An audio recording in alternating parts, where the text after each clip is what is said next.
buhay o kabiguan, ng ligaya o lungkot. Kaya marapat lamang na tanggapin si Jesus bilang tagapagligtas at Panginoon. At matapos yun ay panariwain ang katapatan at paglapit sa Kanya bawat araw o day by day. Ang day by day ay naglalayong umalalay sa pang-araw-araw na pamumuhay. Narito po si Kuya Ed Lapis sa mensaheng pinamagatang Go!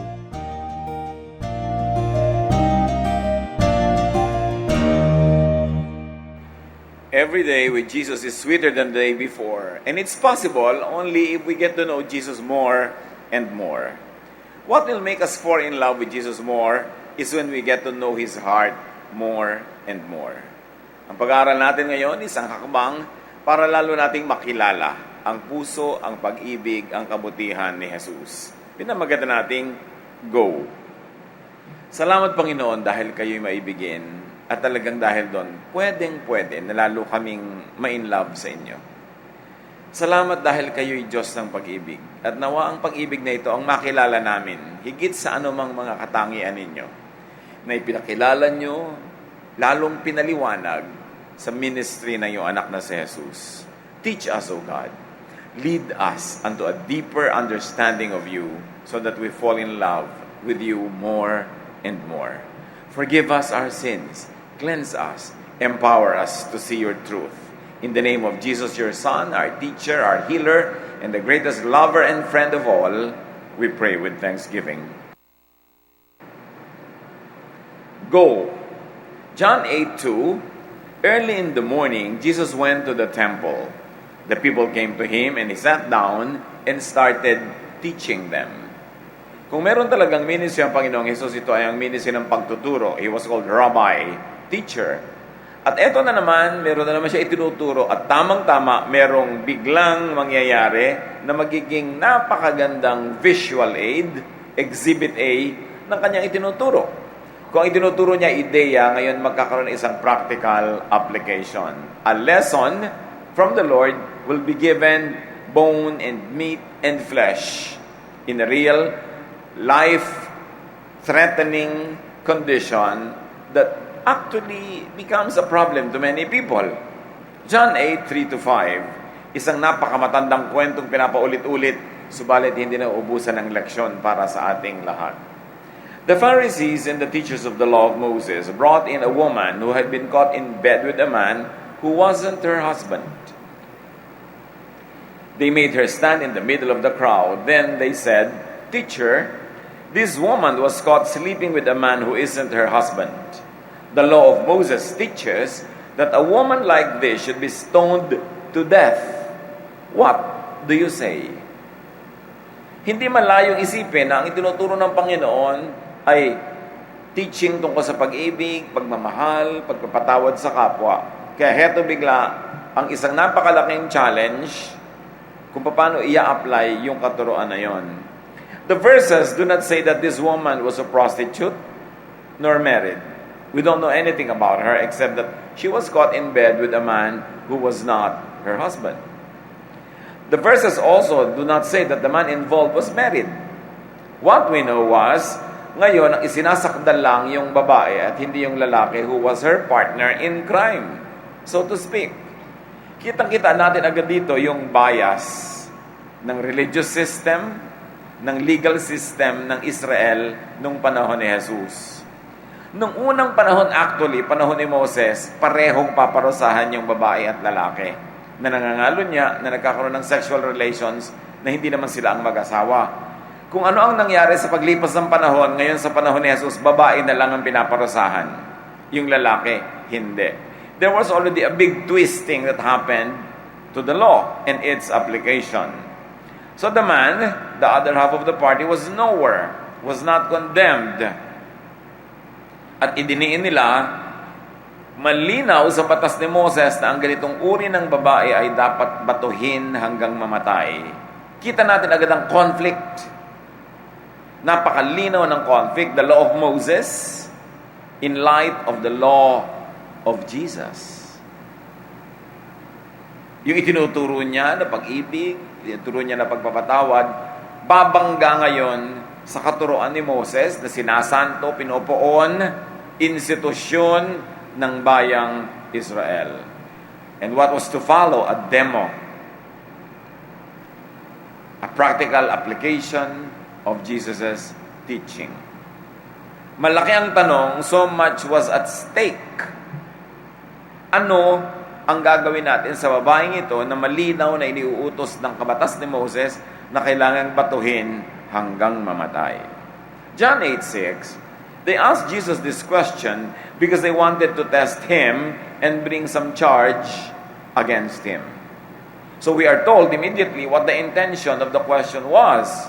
It was a lose-lose trap. Wala kang susulingan para manalo. Talo ka kahit saan.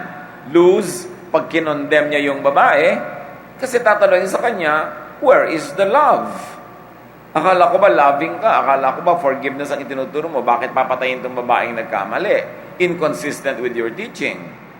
Pero lose din siya pag kinondemn niya o hindi niya kinondemn. Pag sinabi niyang hindi, huwag nating i-condemn, where is the law of Moses? Where is the Old Testament in all of this? Kahit anong isagot niya, paparusahan ba o hindi ang babae, it was designed to trap him. Pagka sinabi niyang huwag parusahan, may legal law na pwedeng gamitin laban sa kanya at siya naman ay isasakdal kasi hindi niya sinusunod ang law ni Moses. Pag sinabi naman niyang batuhin, mababaliwala yung itinuturo niya na law of love and forgiveness. John 8:6-7. Anong gagawin ni Jesus? But Jesus simply bent over and started writing on the ground with his finger. They kept on asking Jesus about the woman. Finally, he stood up and said, if any of you have never sinned, then go ahead and throw the first stone at her. Jesus mysteriously stooped to the ground and began to write on the dust with his own finger. We are not told what he was writing. Then, when people insisted to get an answer from him, he said, if and only if you may continue what you want to do.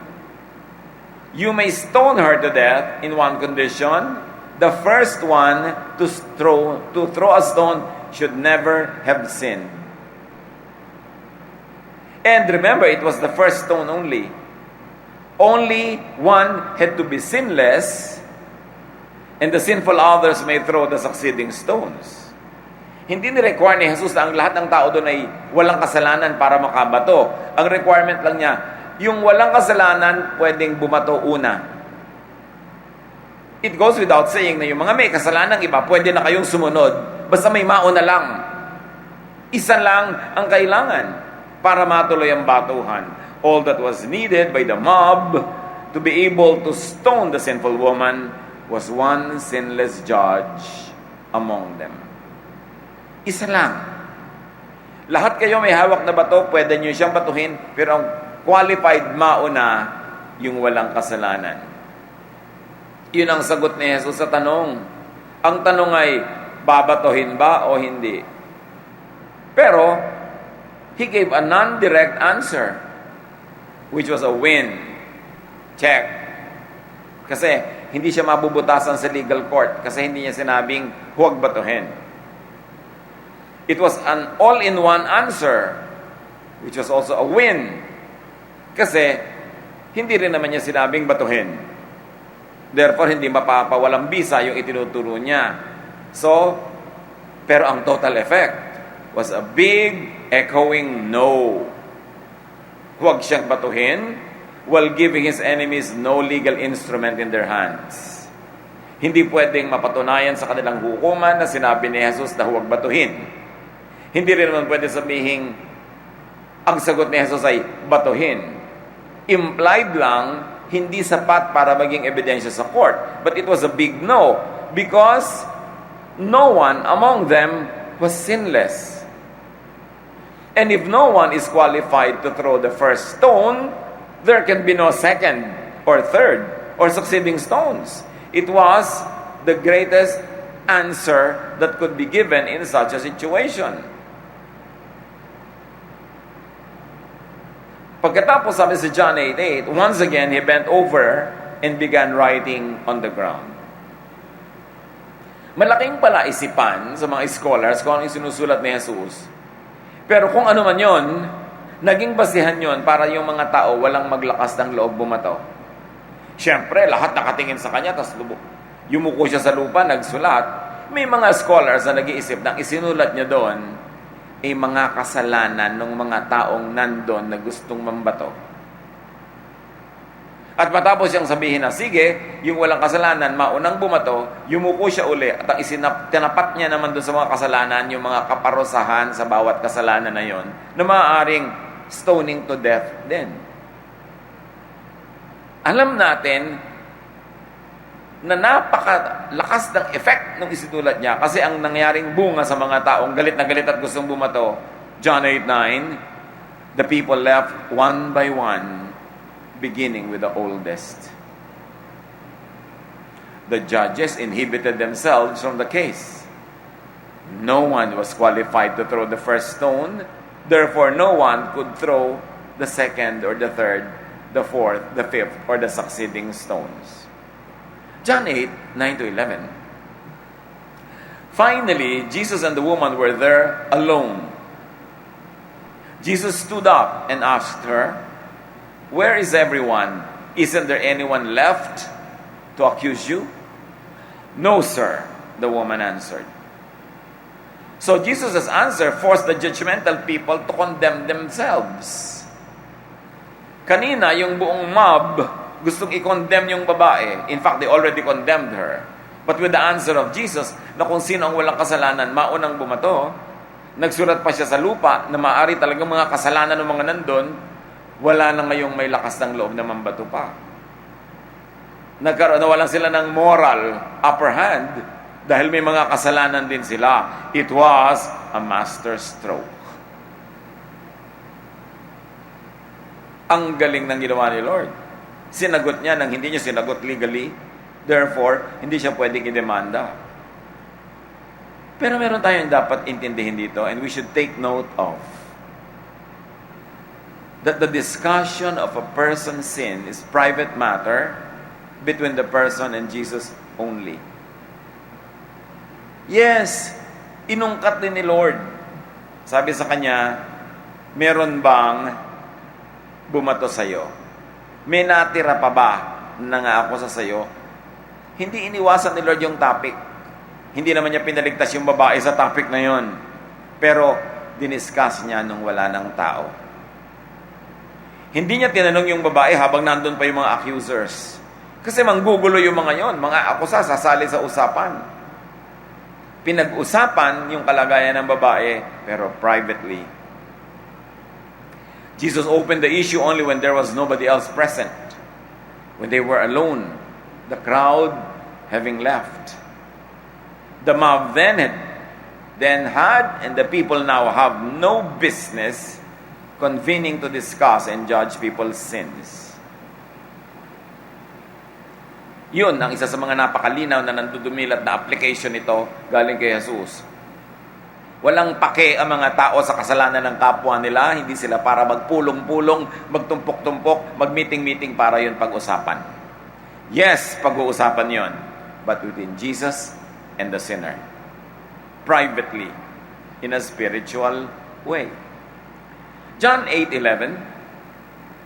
Then Jesus told her, "I am not going to accuse you either. You may go now, but don't sin anymore." So, kung may kaisa-isang tao dun sa pulutong na yun ng hapon o umaga man na yun, na pwedeng bumato sa babae, si Jesus lang yun. Siya lang yung walang kasalanan. Pero siya na walang kasalanan, sabi niya, "I do not condemn you. I will not even accuse you. You may go now, but don't sin anymore." So Jesus, who was the only qualified judge, did not judge the woman. Did not condemn her, and just Jesus reminds the woman not to sin anymore. Remember, sin is discussed between Jesus and the sinner for forgiveness. pinag-usapan ang kasalanan parang ending patawaran for restoration. Which was not what the people wanted. They wanted to discuss the sin, to judge, to condemn, to kill, to hurt. But that's not the style of Jesus. Hindi niya pinagbigyan yung crowd na yun na sila ang makapanaig na mapag-usapan yung kasalanan para maituloy sa judgment and punishment. Pinag-usapan for forgiveness and restoration. Another lesson from the Lord. Kung pag-uusapan ang kasalanan, dapat nandun yung tao who is able to forgive. Otherwise, huwag pag-usapan because it's nobody else's business. Na pag inuungkat ng kasalanan, ang goal ay ma-restore yung sinner, hindi ipahiya, hindi saktan, at hindi husgahan. So what are some other lessons from Jesus? It is best for people to judge themselves first. In fact, to disqualify themselves from judging others. Marami mga religious group ganyan. May kasalanan si ganitong sister, si ganitong brother. Magmi-meeting ang isang council o ang isang kung anumang grupo, pag-uusapan nila yung kasalanan. Dapat wala doon ni isang naglalakas ng loob at may sikmura na sumali sa ganong committee kasi may kasalanan din siya. It's not for them to discuss it. Kaya ang sabi ni Jesus sa Matthew 7:5, "You hypocrite, first take the plank out of your own eye, and then you will see clearly to remove the speck from your brother's eye." Sabi, ikaw na mapagkunwari, mapagpanggap, tanggalin mo muna yung pagkalaki-laking kahoy sa mata mo para makakita ka malinaw at nang matanggal mo yung kaprasong puwing sa mata ng iyong kapwa. Huwag kang maggaling-galingan dyan at magbanal-panalan. Wala kang karapatang manghusga o mag-discuss ng sins ng iba. That is the lesson from the Lord. May magsasabi, paano po yan? May nagsabing rebuke one another. Si Jesus ba nagsabi? Dapat mamili kayo. Sino bang may sabi? Jesus did not rebuke in public. Except the religious hypocrites. Wala siyang nire-rebuke. Another lesson from Jesus, it's not for people to condemn or judge others. You don't know. Kahit pa itong babaeng to, halimbawa prostitute, alam ba nila, ba't naging prostitute? Pinabayaan ba ng asawa? Ginutom ba ng magulang? Wala namang babae na bata pa lang ang ambisyon. What is your ambition? To be a prostitute. Walang ganon. Natutulak yung mga tao sa ganon dahil sa mga kabiguan, sa mga pangangailangan, kagipitan, kumakapit sa patalim. Anong malay mo kung bakit ang isang tao ay nagkakasala? Kung anong tulak sa kanya ng buhay para siya mapunta doon at ilang beses siyang umiwas muna bago nangyaring siya'y nadaig ng pagkakataon. We don't know how people suffer. We don't know what motivates them to do what they do. And if we are not going to come to them to help, then don't get near them at all. Especially don't get near them to judge them and to hurt them some more and to add to the already many wounds of their hearts. Lesson, it's not for people to condemn and judge. Kaya sabi ni Lord sa chapter 7 of Matthew, verses 1 to 2, don't condemn others, and God won't condemn you. God will be as hard on you as you are on others. He will treat you exactly as you treat them. Malinaw ang turo. Huwag kang manghuhusga. Huwag kang maghahatol para hindi ka hatulan ng Diyos. Kung gaano ka kasungit, kahigpit, ka-istrikto sa iba, ganun din na magiging ka-istrikto sa iyo ang Diyos. Ang trato mo sa iba, lalo sa nagkakasala, yun na yun ang ibibigay na trato sa iyo ng Diyos. Ka-importante. Matthew 7:3, why do you look at the speck of sawdust in your brother's eye and pay no attention to the plank in your own eye?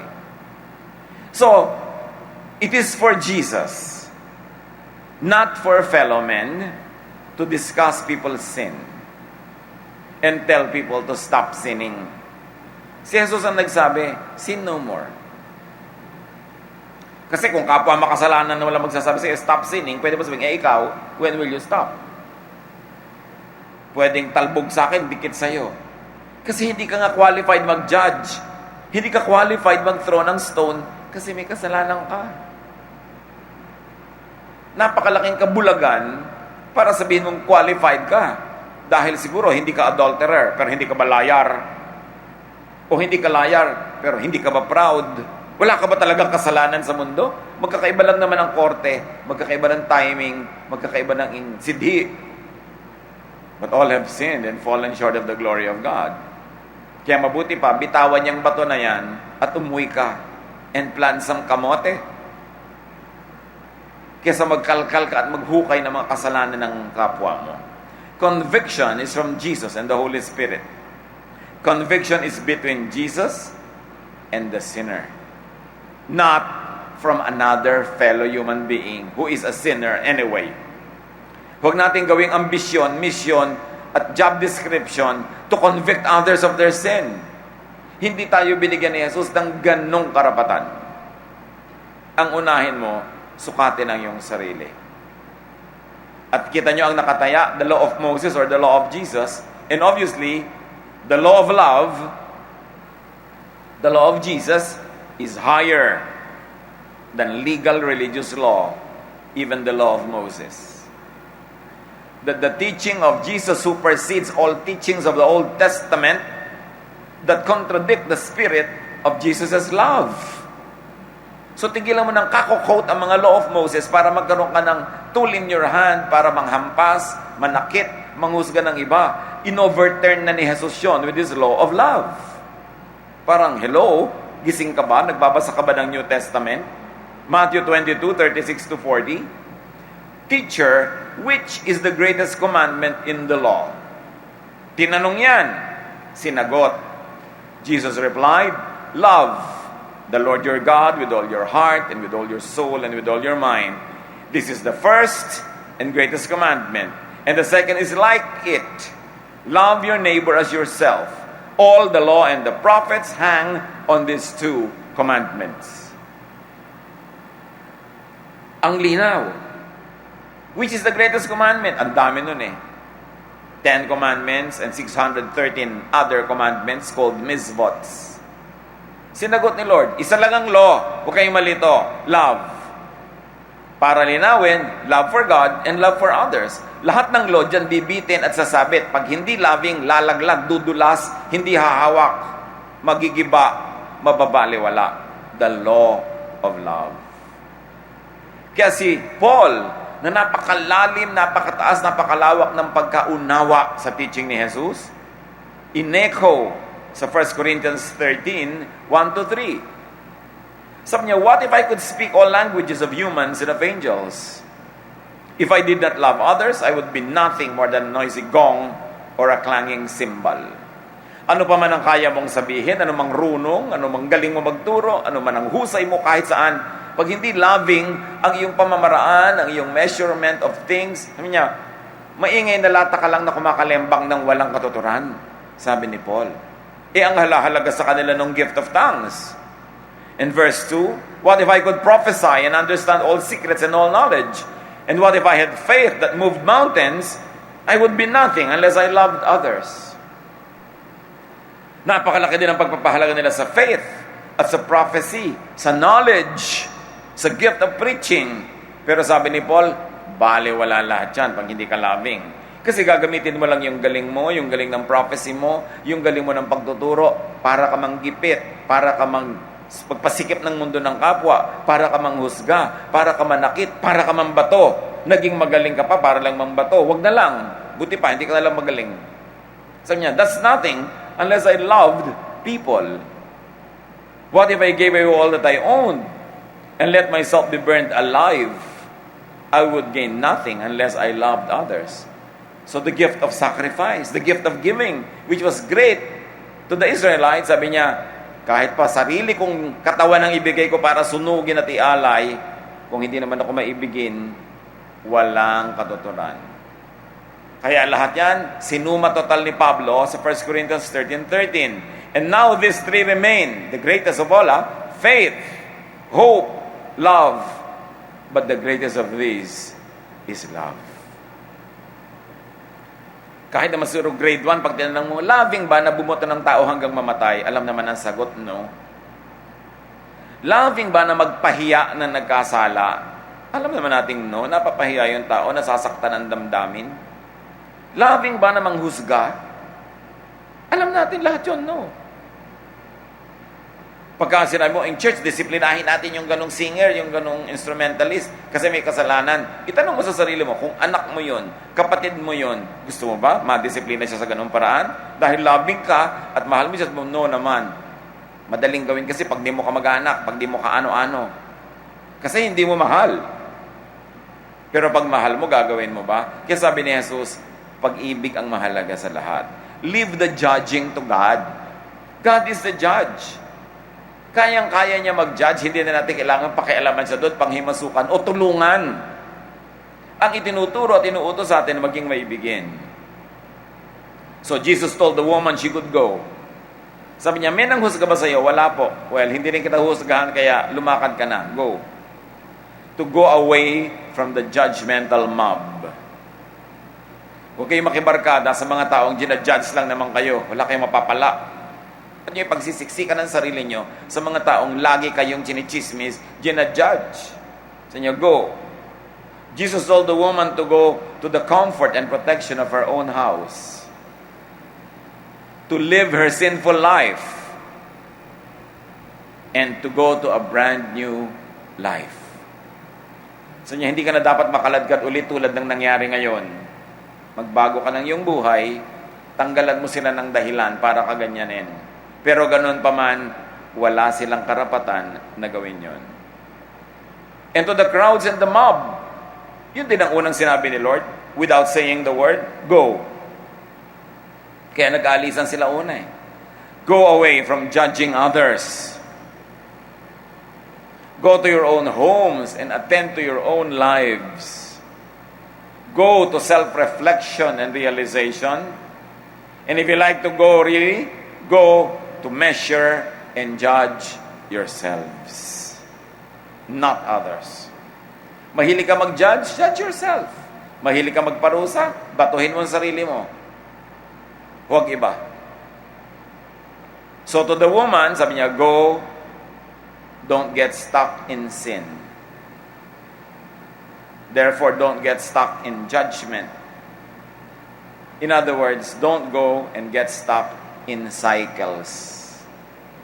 Kung magkakasala ka, i-judge ka ng iba, masasaktan ka, susumbong ka sa Diyos, i-comfort ka ng Diyos, sasabihin sa iyo, huwag ka na magkasala, uulit-ulitin mo lang, pabalik-balik lang yung buhay mo. Para kang sumasakay sa Ferris wheel, kahit ilang ikot, pagbaba mo, nandun ka pa rin, wala ka narating, kasi paulit-ulit. Kasi nasabi sa atin, tama na ang paulit-ulit, alam mo na ang tama, alam mo na ang mali, tigilan mo ang ginagawa mong mali. Huwag mo nang ulit-ulitin, wala kang mararating. Umasenso ka dapat sa buhay. Move forward to a brand new life. To a life without sinful relations and habits. And to a righteous and peaceful life. This is God's will for all of us. Because all have sinned and fall short of the glory of God, we should identify ourselves with that woman. Sinasabihan ni Lord, go. Go away from your sin. Go away from these judgmental crowds and go into a brand new life. Go away from getting stuck ng paulit-ulit, pabalik-balik ng mga pagkakamali at pagkakadapa. Umasenso ka, live that life of sin. At malinaw din sa crowd, kung tayo yung crowd, kung merong sa inyong natetempt, pag-usapan ng kasalanan ni ganun, oy, para tayo yung crowd bitawan natin ang mga batong ito at mag-uwian tayo dahil hindi tayo binigyan ng Diyos ng karapatan na pag-usapan ng ganyang mga bagay. Ang siyasatin natin ating mga sarili lamang because we're going to be answerable to God for our own sins. Great lessons.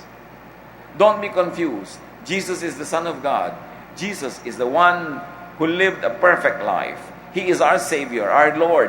It's our Master. So yung mga turo niya, ang mga ibabaw, kahit kanino pa mang turo, yun ang dapat unahin, yun ang dapat i-apply. At pag yun ang inuna natin, we will fall in love with God more and more, deeper and deeper, because only through Jesus can we know God.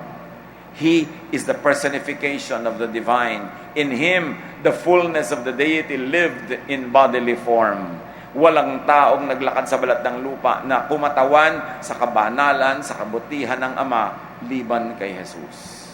Yung mga ibang mga dakilang mga banal na babae at lalaki na talsik-talsikan ng konting kabanalan from God, reflecting a little glory of God here and there. But Jesus is God who became man. Everything that God wants us to know about Him, He makes us know through Jesus. He is the measure of all things. His teaching is the standard. And His teaching is all about love. Ano ang kahulugan nun sa ating buhay? Panginoon naming Diyos, turuan mo kami na maayos-ayos sa mga katuruan, tumpok-tumpukin, i-classify sa isip namin at bigyan namin ng pinakamataas na halaga ang katuruan ng iyong anak na si Jesus. Ito ay maipamuhay namin. At sa leksyon na pinag-aralan namin ngayon is not to judge others and to go away from our own sins so that we will grow from glory to glory. Pagbulay-bulayan natin mga kapatid ang kahulugan nito sa ating mga pribadong buhay. Lord, as your people ponder these words, teach us, give us practical applications so that we may benefit from this teaching. Be alone with the Lord in silent meditation.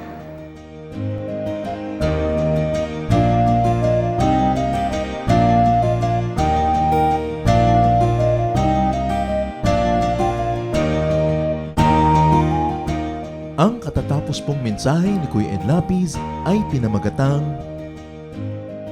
Go!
Bakit mahilig tayo sa Last Supper as home decor?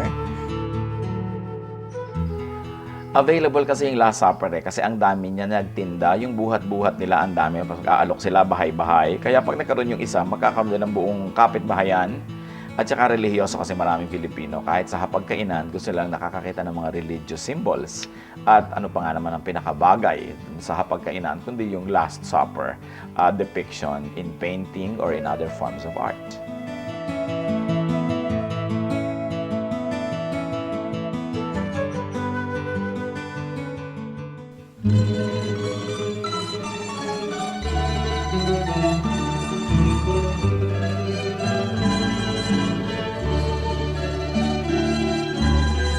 Mga gawa niyo sa aming buhay, tuwin ay naaalala. Kayo'y laging tapat na tunay, puno ng pagpapala. Salamat sala'y pinatawad, nilinis niyo, Diyos. Pakinggan niyo't aming ilalahad, awit sa inyo, Jesus. O kay sarap mabuhay sa piling niyo, Jesus. Bawat landas may kulay, kasiyahay lubos, ang tanging ninanais ay magpuri sa inyo, lalo lang tumatamis sa piling niyo, Jesus.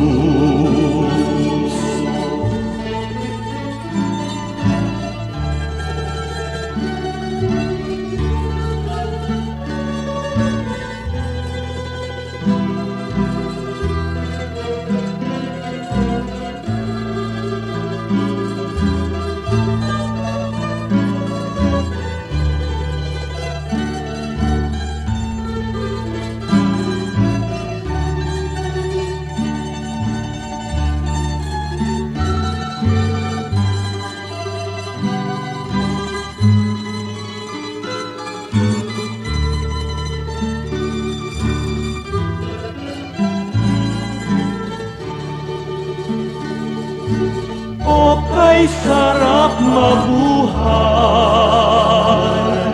sa piling niyo, Jesus. Bawat landas may kulay, kasiyahay lubos, ang tanging ninanais ay magpuri sa inyo, lalo lang tumatamis sa piling niyo, Jesus. Bawat hakbang ay mayroong awit, bawat pintig ng puso, mga himig na makalangit sa damdami bugso. Lumipas man ang aking buhay, awit di matapos, sa langit man ay iaalay, pakinggan niyo, Jesus. O kay sarap mabuhay sa piling niyo, Jesus. Bawat landas may kulay, kasiyahay lubos, ang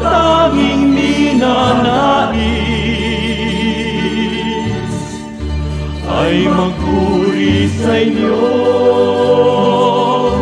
lalo lang tumatamis sa piling niyo, Jesus.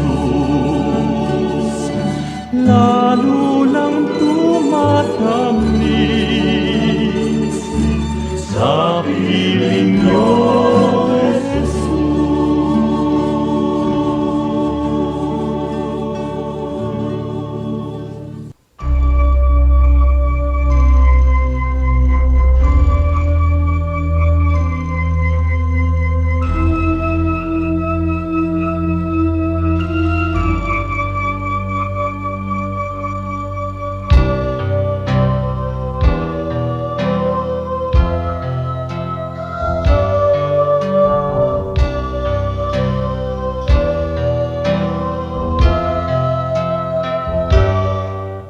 Bakit labis na pag-ibig ang nais kong ibigay?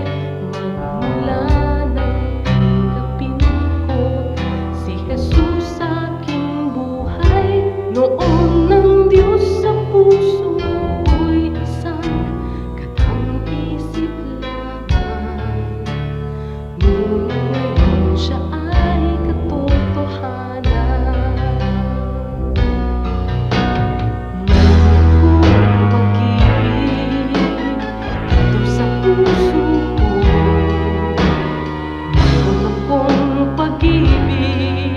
Nais kong ibahagi lagi sa inyo.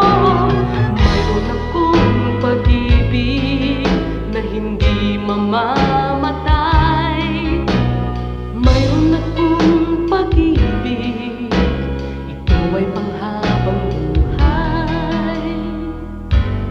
Labis-labis na pag-ibig ang sa'yo'y naghihintay. Pag sa puso'y tanggapin mo si Jesus na siyang buhay. Noon ng Diyos sa puso'y isang katang-isip lamang. Ngunit ngayon siya ay katotohanan. Mayroon akong pag-ibig dito sa puso ko. Mayroon akong pag-ibig, nais kong ibahagi lagi sa inyo.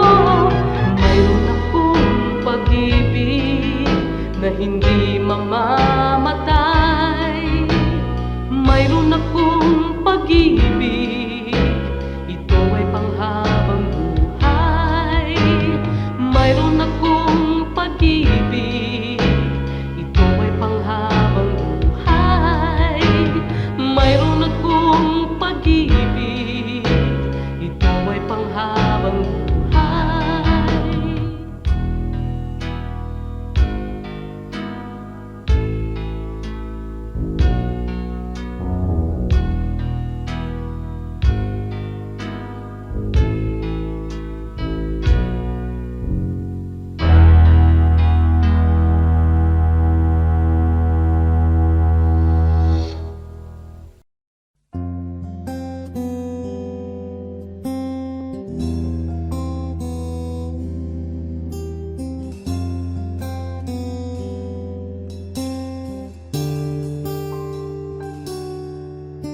Mula sa sinapupunan, ako'y iyong kilala. Wala na ngang iba, sa inyo'y hihigit pa. Panginoon, tapat dakila ka. Kayo lang ang pupurihin at siyang tatanghalin, pagkat kay buti-buti niyo sa akin. Ang pag-ibig na sadyang kay ganda, mga pangako niyo'y gabay sa aking daan. Walang makapapantay sa anak ninyong alay. Ang pag-ibig niyo'y sapat kailan pa man.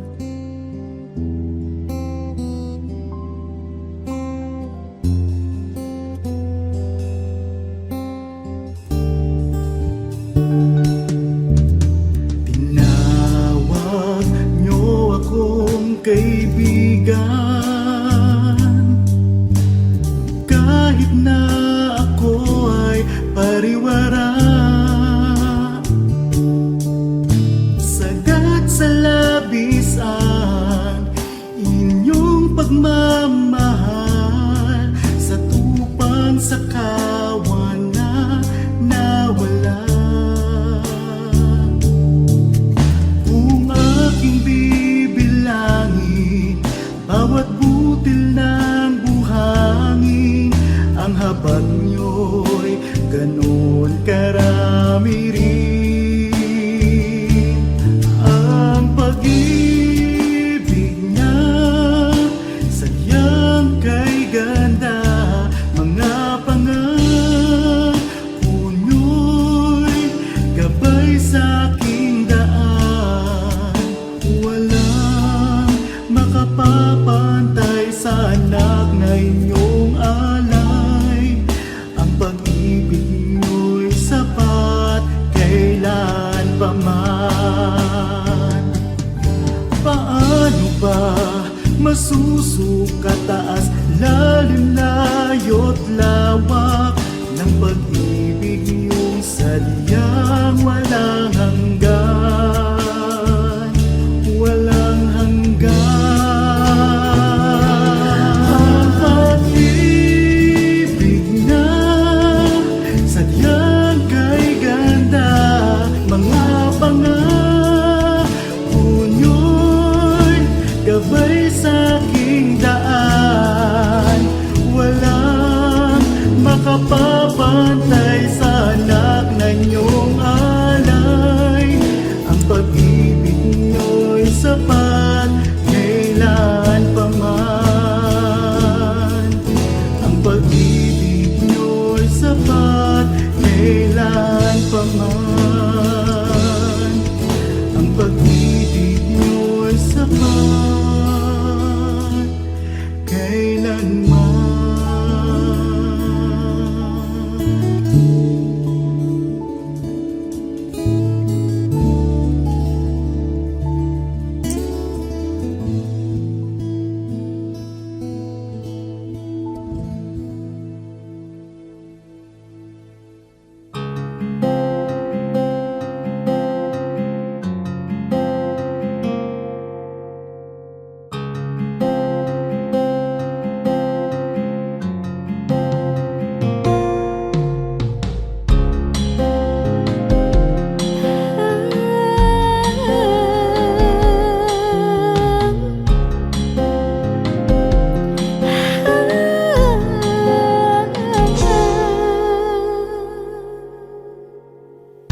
Pag-ibig mo o kailanin,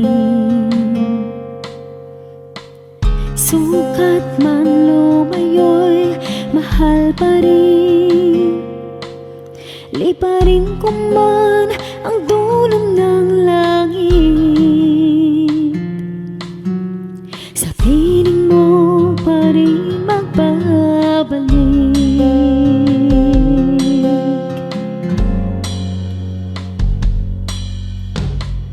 Kahit minsa'y magkasala, bakit tinuturing pa rin danan? O Jesus, kayo nag-alay ng buhay,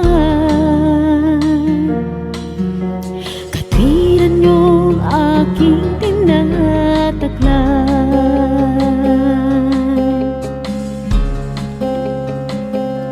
O tanggapin, papuri ay tingkin, nagsasabing ikaw aking hanap. na banal, ngana'y tinatanghal. Kabutihan mo sa'kin walang mali. O Diyos, salamat sa pag-ibig na wagas.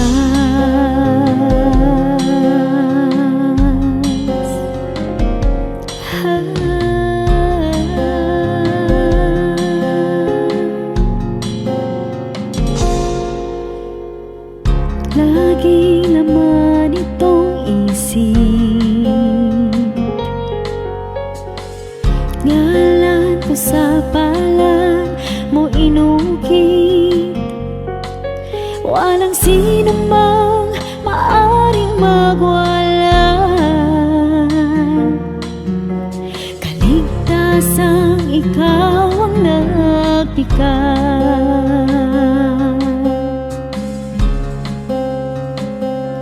O tanggapin,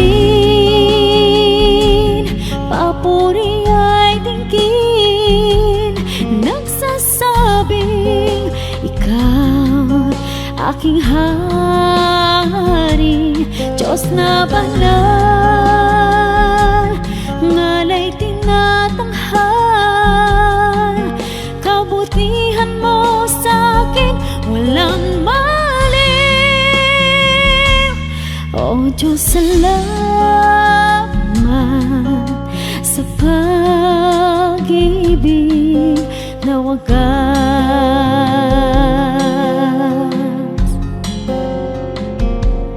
O tanggapin, papuri ay tingin, nagsasabing ikaw aking hari. Diyos na banal, ngana'y tinatanghal. Kabutihan mo sa'kin walang mali. O Diyos, salamat sa pag-ibig na wagas.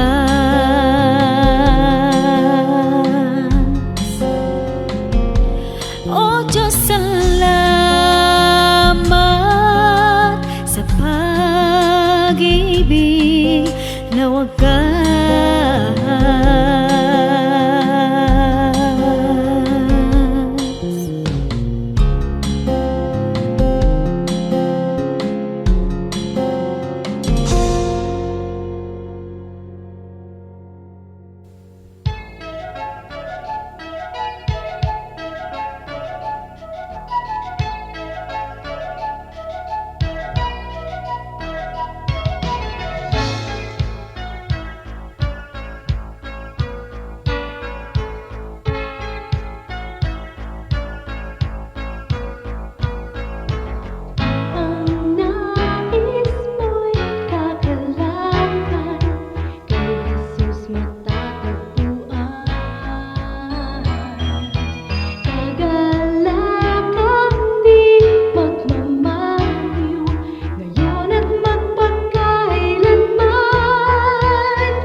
ikaw nga ang makilala ko.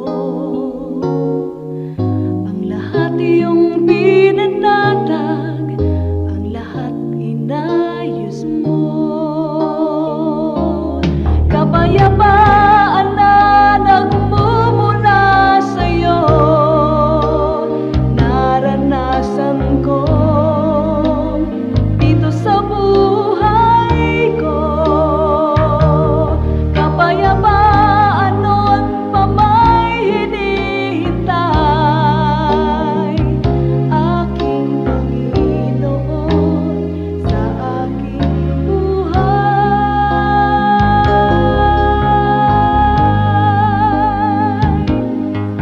Sa gitna man ng unos, kung ang takot ay ganap, sa pagtawag kay Jesus, papayapa ang lahat. Kapayapaan na nagmumula sa'yo, naranasan ko dito sa buhay ko. Kapayapaan na aking hinihintay, aking Panginoon sa aking buhay.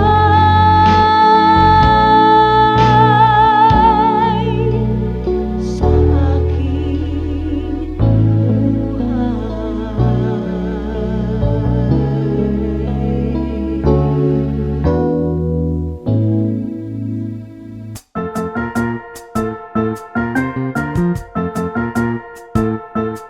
Oras na po para pansamantalang magpaalam ang programang Day by Day.